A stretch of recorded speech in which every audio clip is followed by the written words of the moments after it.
The body and the mind work together and depend on each other, so they both need attention.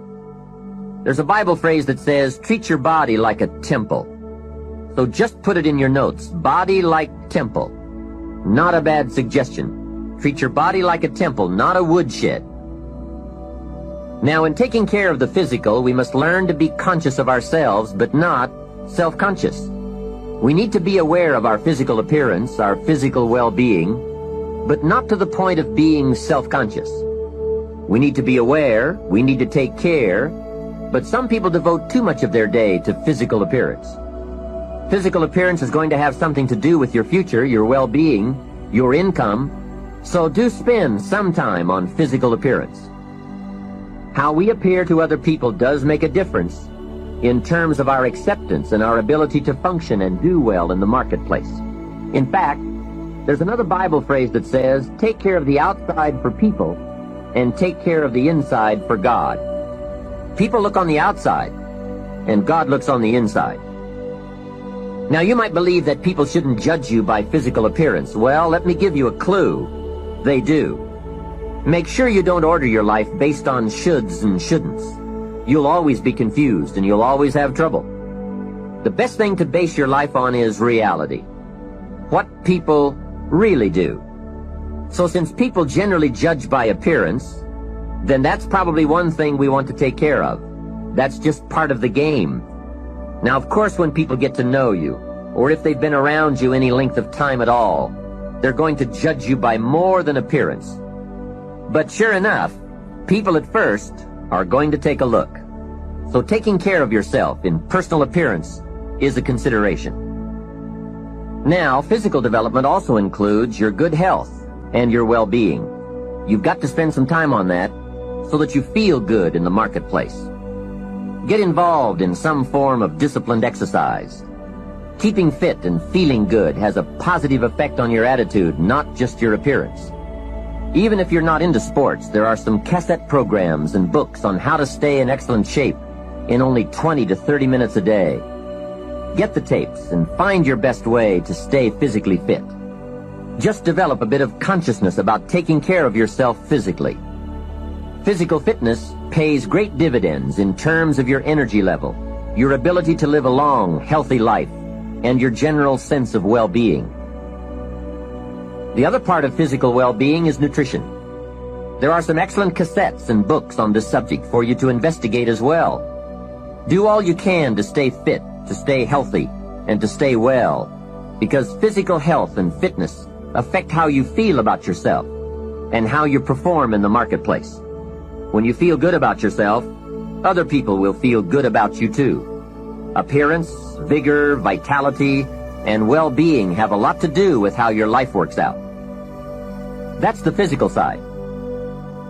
Now, the mental exercise and nourishment are just as important as physical and spiritual exercise and nourishment. You want to make sure that the acceleration of your mental health, mental well-being, and mental capacity keeps up with your physical capacity. So make sure at 40 that your mind has kept up with the passing of the years. Don't stay 30 at 40. Don't stay 30 at 50. Keep up the learning curve with mental exercises. It's so important for you and me to be stretched beyond where we are. It's too easy to just comfortably sit and stop growing. It often doesn't seem to be that necessary to make the push, to make the effort to learn and to grow and to challenge yourself. But let me give you something to think about. The last few years of the 20th century are going to demand a lot more mental vigor and mental activity. The competition and complications of life are going to truly challenge the full capacity of our mentality. So, stretch your mind. It's easy when you finally find yourself in a good job to stop pursuing mental development. Have you heard about the accelerated learning curve? From birth up until the time we are about 18, our learning curve is dramatic, and our capacity to learn during this period is just staggering. We learn a tremendous amount very fast. We learn our language, our culture, our history, science, mathematics, everything. But guess when this learning curve starts to taper off? when we get our first job, usually. Now sometimes, for some people it will continue, but sure enough, here's where it usually levels off. If there are no more exams to take, if there's no demand to get out paper and pencil, why read any more books? Now you will just learn by some experience, just getting out there and by doing it wrong and doing it right and stumbling around. You learn some. But can you imagine what would happen if you kept an accelerated learning curve all the rest of your life? Can you imagine what you could learn to do, the skills you could develop, the capacities you could have? So here's what I'm asking you to do. Be that unusual person who keeps up his learning curve. Succeeding in life is not usual. It's unusual. You need to develop some unusual habits to earn the outstanding rewards.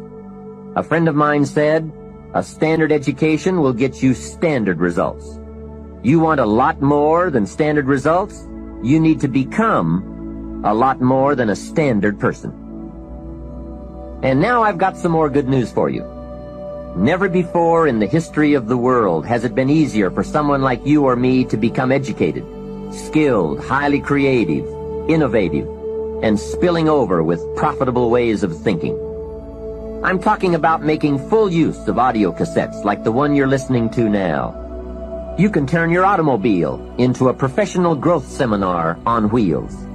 I'm serious.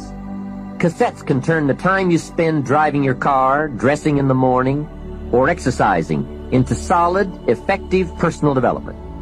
While your friends are vegetating on the way to work, listening to the radio that doesn't help them one bit to do a better job, you're picking up new negotiating skills, better sales techniques, or a new creative way to solve problems. Keep building your library of fine, quality cassette resources. There isn't a better place you can put a few dollars every month. Become a student of good ideas, wherever they can be found. Start with all the things you can do to make your life better and make you feel better about yourself. Make a list. Life will give you some pretty big challenges if you can handle the small ones. But unless you practice on the small ones and master those, you don't have a chance for the major ones. A man strides out of his house to go straighten out the corporation, and he has not yet straightened out his garage. Who's kidding who? So work on all the disciplines that will improve the quality of your life. And here's an important thought. Everything affects everything else.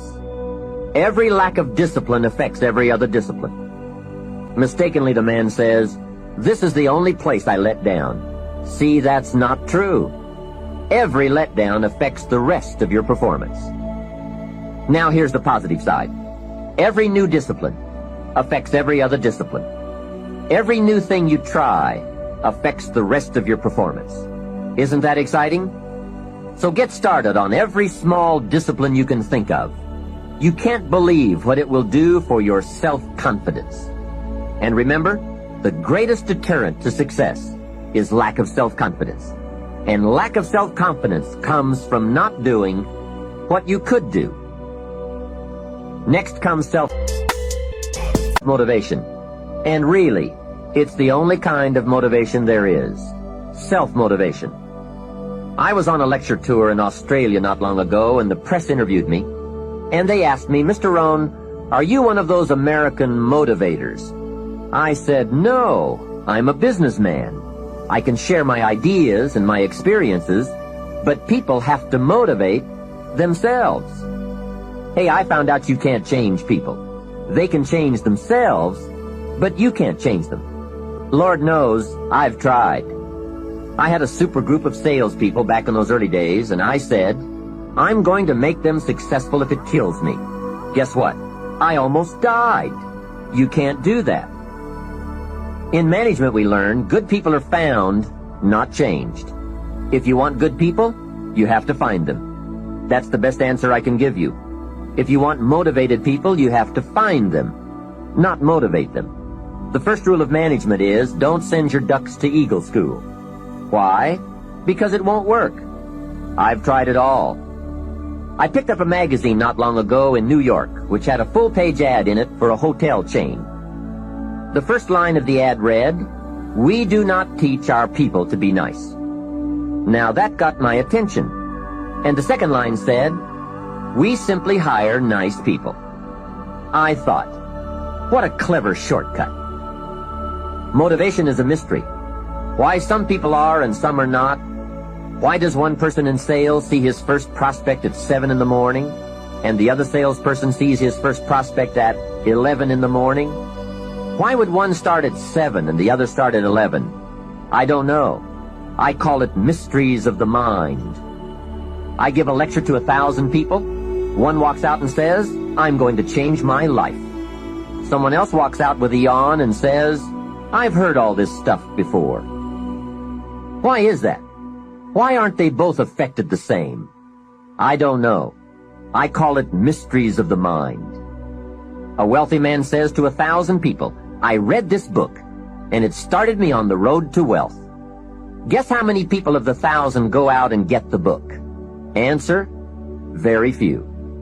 Isn't that incredible? Why wouldn't everyone go get the book? It's called Mysteries of the Mind. To one person you say, "You better slow down. You can't work that many hours, do that many things, go, go, go. You're going to have a heart attack and die." And to another person you say, "When are you ever going to get off the couch?" What is the difference? It's called mysteries of the mind. Why wouldn't everyone strive to be wealthy and happy? I don't know. It's a mystery. So, be self-motivated. Don't give that job away to someone else. The guy says, "Boy, if someone will just come by and turn me on." Hey, what if he doesn't show up? You've got to have a better plan for your life. Since you're self-motivated, and now you're investing your time to gather good ideas for more success, I want to share the best of what I've learned and experienced in my life. You deserve the best I have to give, and more.